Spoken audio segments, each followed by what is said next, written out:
Hello learners, welcome to Navya's Edupedia. Today we are going to discuss about rise of nationalism in Europe, the second part, that is the making of nationalism in Europe. So when you are talking about Europe, do you think present day whatever or whichever countries you could see in Europe that was exist before 18th century or mid 18th century? Then answer is no. Okay, it was not exist. Then what was the countries were there earlier? Actually these all regions were ruled by different kings and kingdoms. Okay, so and they were speaking different languages and they were ruled by different kings and they were followed different cultural practices and different ethnic group. So lots of differences were there. So gradually that completed the unification process and formed nation state. So now we are going to talk about what are the major reasons which made them to form nationalism or develop the feeling of nationalism. First of all, during the 19th century, in mid 1830 to 1848, nationalism spread all over the Europe. So as we were known, previous concept we were discussed there, when there was a French Revolution. French Revolution developed the feeling of nationalism among the European countries. So what are the major ideas which came up from the French Revolution? That is liberty, equality and fraternity, right? So that ideas were spread at other part of the Europe, and those countries, rest of the countries also started demanding for their nation state from their monarchical or from their monarchy. So when you're talking about, so what are the different kingdoms were ruled by? So Germany, Italy and Switzerland were divided into kingdoms, duchies and cantons, whose rulers had their own autonomous territory. So this was the condition of Europe. So what made them to, which are the category came up to develop the feeling of nationalism? One of the group which is emerged after the industrialization, that is middle class. But in that time, so major influential class was their aristocracy. So one of the dominant class across the continent. So the politically and socially they were very strong. So majority of population made up of peasantry, but the very less number of people were aristocracy, but they were so influential.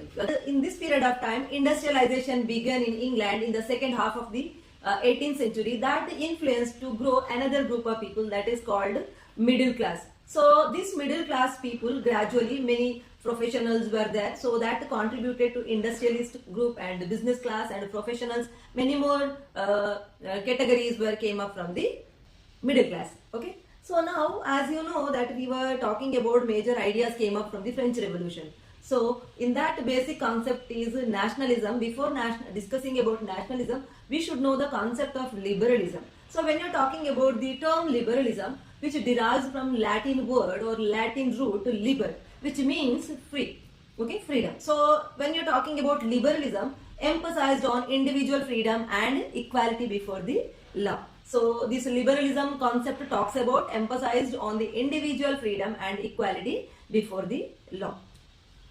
Next, when you are talking about liberalism, another concept is called social liberalism. So what you mean by social liberalism? So social liberalism, liberty or freedom in the society, means end of the autocracy. So absolutism of the king should be ended and a republic state or republic concept should be formed. So end of the clerical privileges. What do you mean by end of the clerical privileges? So there were so many clergy, like you must be knowing, in French Revolution or France, there was a social hierarchy. So clergy, nobility and common people. So these clergy groups had some special privileges by birth. So those people enjoyed special privileges. No, that privileges given to the clergy, that only called clerical privileges. So end of the clerical privileges and formation of constitution. So why need to form the constitution? The rights of the citizens remain very secure. Next concept is inviolability of private property, which means the security of the private property. The private property right should be secure.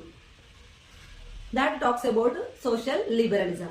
Next concept is political liberalism. What do you mean by political liberalism? So the politics talks about the rights of the citizens, or it will matter of the administration or rules and regulation for the country. So when you're talking about political liberalism, all classes equal before the law. Or before 18th century, what was the condition? Social hierarchy was there, like a upper category, that clergy, nobility, common people. So that hierarchy should be ended. Right to vote granted to men who owns property. Now the right to vote was granted to men, but women were not given voting right. Next we will talk about economic liberalism. What do you mean by economic liberalism? As you know that liberalism, freedom. So economic liberalism, the freedom of economy or freedom in business or trade. This is the concept that is economic liberalism. So freedom of market from the restriction. So what was the restrictions were there? So different regions used to have different types of trade barriers, custom duties. Region to region there was a different custom duties were there. Then different region had its own currencies. Different region had its own weight and measure system. So this all made the business very complicated and difficult. Any trader want to sell any product, if he travels from this place to that place, means he crosses 4 or 5 times border. So every region he should pay taxes, and again different currency, converting to that currency and measuring over there in that weight measure system. So it was very complicated in those times. So they find it there should be an end for this complicated system. Like entire Germany, there was Germany had 39 confederation states were ruled by different kings and kingdoms. So it was very difficult to them have any trade or business with a different region. So removal of state imposed restrictions on movement of goods and capital. Custom unions were formed at the initiative of Prussia. So custom associations or custom unions were formed, and it was joined by other 39 German confederation or German states later on. Railway started for free movement of the people and goods. Okay, they introduced railway also, which carried people and goods. As we were talked about custom union, so that is creation of a unified economic territory allowing the unhindered movement of goods, people and capital, that only called the Zollverein. So formation of Zollverein or custom unions which contributed that unified economic territory. So see, unified economic territory allowing the unhindered movement of goods, people and capital. So this is the initial stage of collective belonging, we can say. So people started feeling oneness. Now the common custom duties, common rules and regulation, trade rules and regulation, that developed the feeling of oneness among the German people. So in 1934, a custom union or Zollverein was formed at the initiative of Prussia and joined by most of the German states. Means rest all 39 German states followed Prussia. The union abolished tariff barriers and reduced the number of currencies from over 30 to 2. Earlier 30 types of currencies were there within the Germany. Now it is reduced to 2. So this is a major change brought by the Zollverein. Next we will talk about a new conservatism after 1815. So conservatism. So conservative people are dominant class in the European continent. So they had very strong influence socially, politically and economically, had control over the country. So after the decline of Napoleon, so then they regained, but they followed some of the method to strengthen their power. So established traditional institutions like the monarchy and church to remain strongly in power. So whatever Napoleon followed different policies. No, they wanted to continue some of the policy to strengthen the church and the monarch. These conservatives realized from the changes initiated by Napoleon that modernization could in fact strengthen traditional institutions like a monarchy. So with the modernization also they can strengthen the monarchy and church. That was realized by these people. So they adopted some of the policy, that is one, a modern army, efficient army and strong bureaucracy. Bureaucracy means civil service, a dynamic economy, abolition of feudalism and serfdom. Okay, serfdom means feudal labor. Okay, that traditionally people used to work under the landlord. So if father dies, then it is continued with the son. So that kind of feudal labor system was there. No? That was called as a feudal labor or serfdom. So could strengthen the autocratic monarchies in Europe. That was realized by these people who conservative. So they modernized and followed new method to strengthen the monarchy and church. So now next major concept, what are the major changes brought after the defeat of Napoleon. So when Napoleon era ended, most of the policies done by the Napoleon was undone. So who are initiated? Now first of all you should think here, who defeated Napoleon? You know, in the previous class we were discussed that that four regions collectively defeated Napoleon, that is Britain, Russia, Prussia and Austria. These are the four regions. They formed their alliance and defeated Napoleon collectively in the Battle of Waterloo in 1815. So after that battle, they had a settlement, they had an agreement. So mostly the war ended with some agreement. So here also the one agreement, or they did one settlement, that is popularly called as Vienna settlement or Vienna agreement. So now when you are talking about Vienna settlement or Vienna agreement, who initiated, who hosted Vienna agreement? So Vienna Congress or Vienna Conference was hosted by Austrian Chancellor Duke Metternich. And what are the major changes they brought under the Vienna Congress? So first of all, we will discuss major changes. Napoleon's policies and rules were undone by Vienna Congress.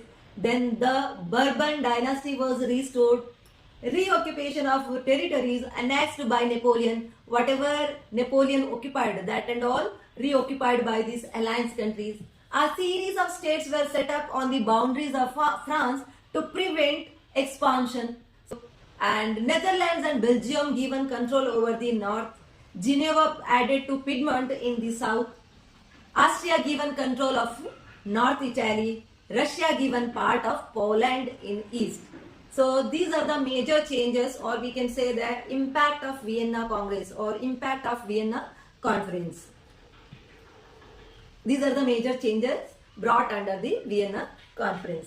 Next we will talk about the concept, the revolutionaries. Who are called revolutionaries? So you must be knowing, when you hear term revolutionary, you may remember one name, that is Giuseppe Mazzini. So great revolutionary, initiated with the secret society. So in that time, revolutionary means what? Commitment to oppose monarchical forms. So monarchical forms, opposing monarchs. Okay, in those time, revolutionary means opposing monarchical form and demanding of republic states or forming government in the country. So Mazzini, one of the popular revolutionary. Mazzini was a member of secret society of Carbonari in his young age. He founded Young Italy at Marseille, founded Young Europe at Bern. So members were like-minded young men from all parts of Europe. So different secret societies were formed by the Giuseppe Mazzini. So Young Italy and Young Europe, very popular secret societies which founded by the Mazzini. In his younger days, he was a member of the Carbonari Society. These are the major concepts under the revolutionaries. We will end up our class today here. Bye. Take care. See you in the next class.